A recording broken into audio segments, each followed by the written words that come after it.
Hello all you amazing people of the www. Welcome back to another episode of Cassar Industries. Today we're going to be doing some work to my 1978 HZ. Let me show you what this car is and what we're going to be doing. So for all of you that are new to my channel, welcome first and foremost. Great to have you here. If you haven't seen this video in any of my previous videos or you don't know about this car is my 1978 HZ Holden sedan. I've had this car for far out, 16 years or so, a very, very long time. Did a full resto on this thing, back to bare bones and the works. So we have covered this car a bit in previous videos, so I'm not going to get into it too much. This car doesn't get driven a whole heck of a lot. I'd be lucky to do 500 to 1,000 Ks a year in it. I haven't really done much to it as far as maintenance or anything goes on it. I haven't even checked the tyre pressures on it for at least probably 18 months, close to 2 years.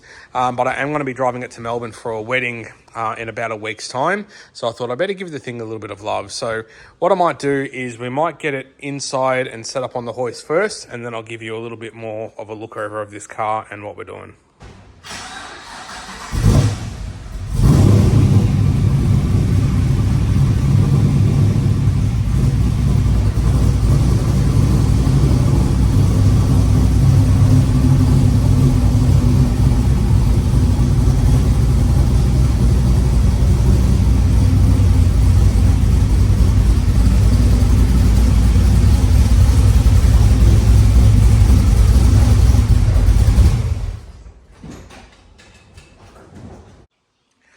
So I got the thing inside, guys, got it set up on the hoist, sort of ready to go, but I just thought I'd give you a little bit of a look over it in case you haven't seen it before we get stuck into what we're doing.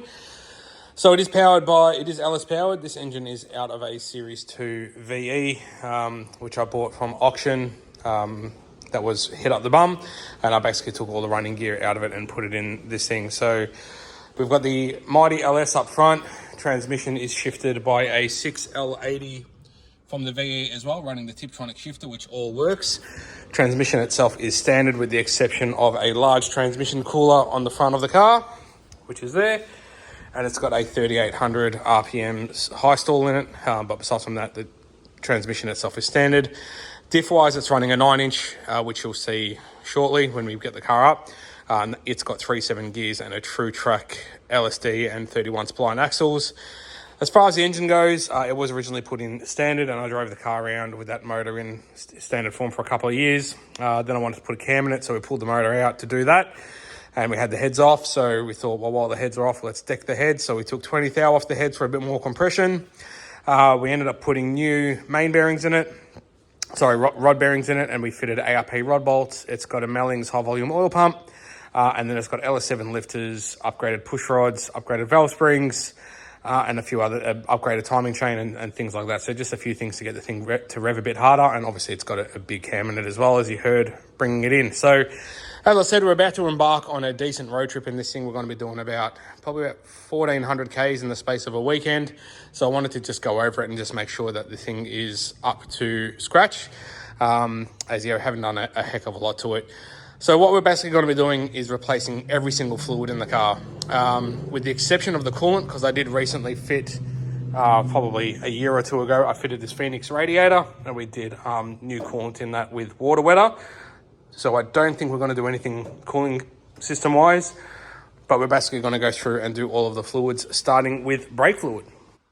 So I told you a slight lie. I said I wasn't going to do anything with the cooling system. I ended up just sucking about 600-700 mil out of the radiator just from the top, and I've just filled it back up with a little bit of the Newlon concentrate. So that should just pick the glycol level up in the radiator a little bit. It's still really, really clean in there, so I thought just do that and call it good enough. So we have got my little trusty sucker, and we've also sucked out all the brake fluid out of the reservoir. So now we'll fill the reservoir up with some new stuff. I'm using the Bosch .4. I'm a bit of a fan of this fluid. So we'll fill that up to the top, and then we can lift the car up and start bleeding it through all the calipers. Drink. So we're underneath the back of the thing now.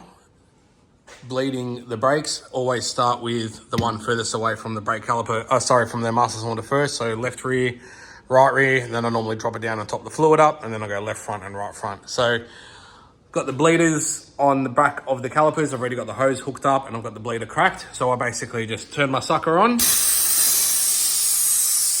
see it sucking the fluid through. And I basically just run it until my compressor kicks on, which is about a minute and a half. And then I basically, while it's still sucking, I shut the bleeder off and wait for the compressor to catch up and do the next one. Compressor's on. I'll actually let it run a bit longer because the compressor wasn't full. So yeah, we'll just do that. Right rear going. So once this is down, we'll drop the car down, top up the brake fluid, and then do both the fronts. Righto, I didn't bother filming bleeding the fronts. I figured you got the idea, but all four are bled. What I like to do is just get a bit of a reachy stick and pump up the brake pedal a bit.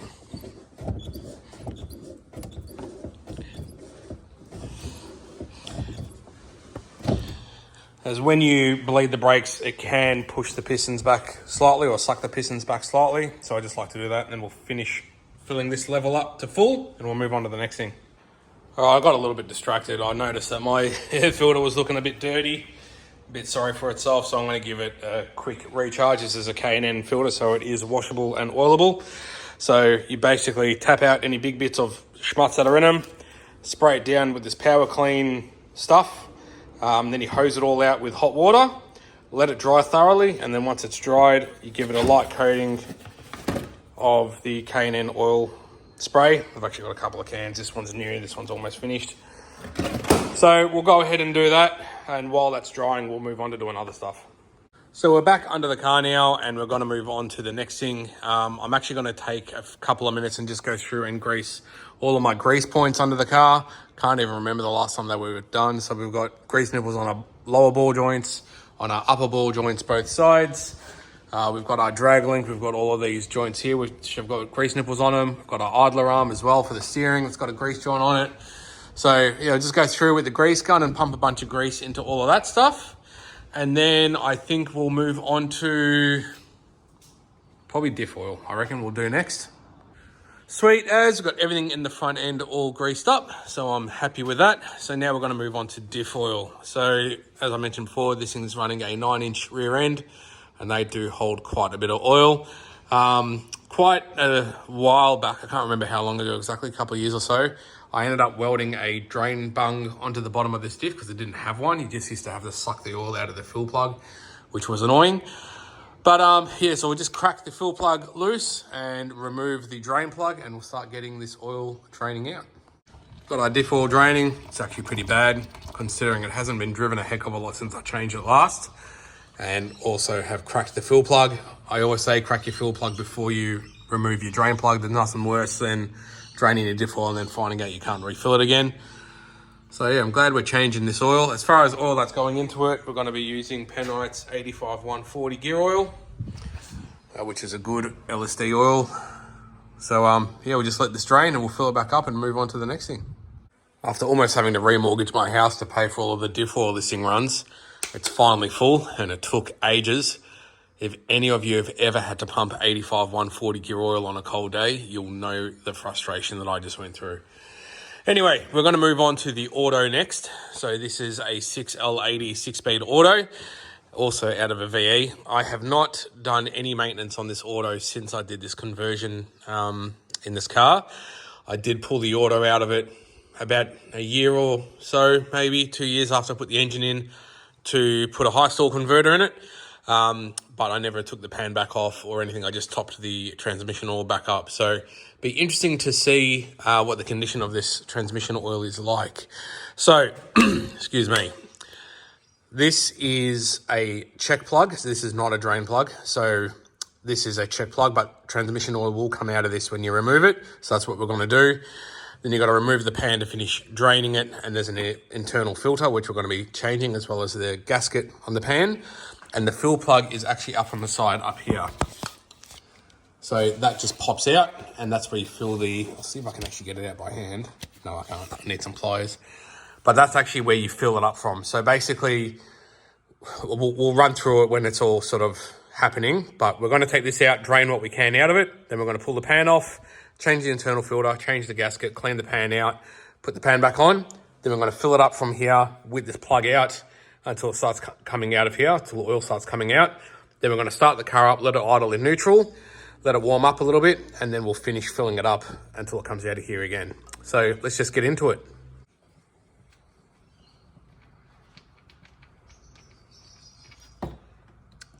Actually looks really good, which is wonderful news. Shows we've got a healthy transmission, but we're going to go through and give it a transmission service anyway. So we'll just let this drain out as much as we can.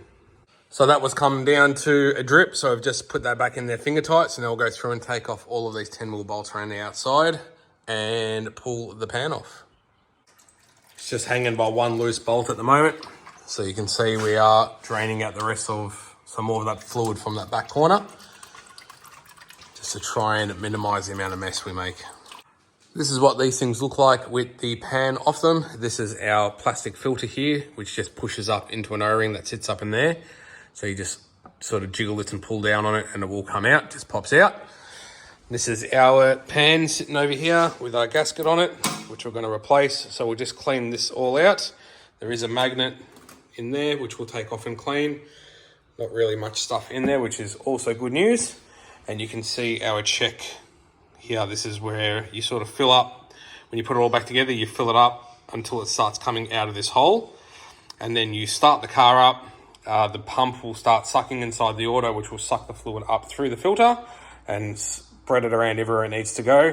And while the engine's running in neutral, you keep filling up the transmission again until it comes back out of this hole, essentially, which is that bolt we took out. So let's just go through, get this all cleaned up, get the filter changed over, and put it all back together. Cool, this is all cleaned out, new filters on, pan is all cleaned out, new gaskets on, magnets cleaned.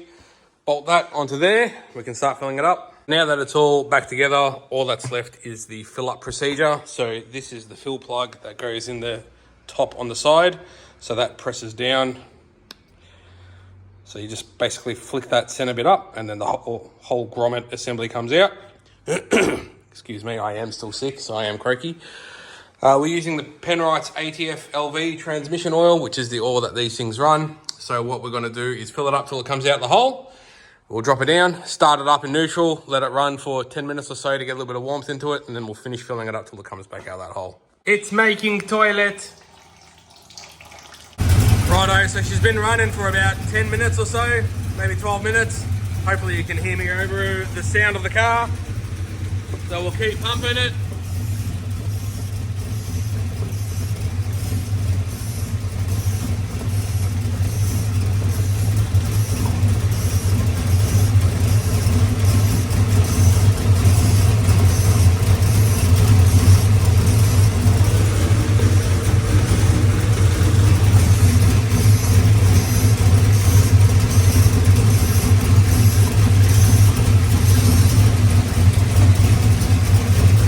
That's it.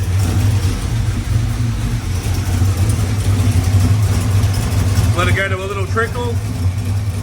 Bang the plug in. Tighten that up, and that's it. Transmission is done. Last little job on the list is we're going to do engine oil and oil filter on this. I've already cracked the oil filter loose to get that start draining. As always, on this car, we are using a K&N 1017 oil filter and Penrite's HPR5 5W40 full synthetic. That's what I've always used in this car. So yeah, we'll just get this sorted. Oh, it doesn't look too bad. Still a little bit of color to it. But anyway, we'll get it done so then all of our fluids are done. Basically all done. She's all full of oil. Just need to check it one last time. Always start the car to check. Perfect. Bang on. And we're all done, everyone. Got all of the fluids done on this thing as well as an air filter clean.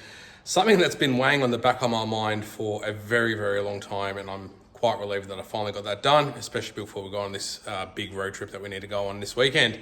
Thank you so much for watching, guys. If you want to see more content like this, please remember to like and subscribe.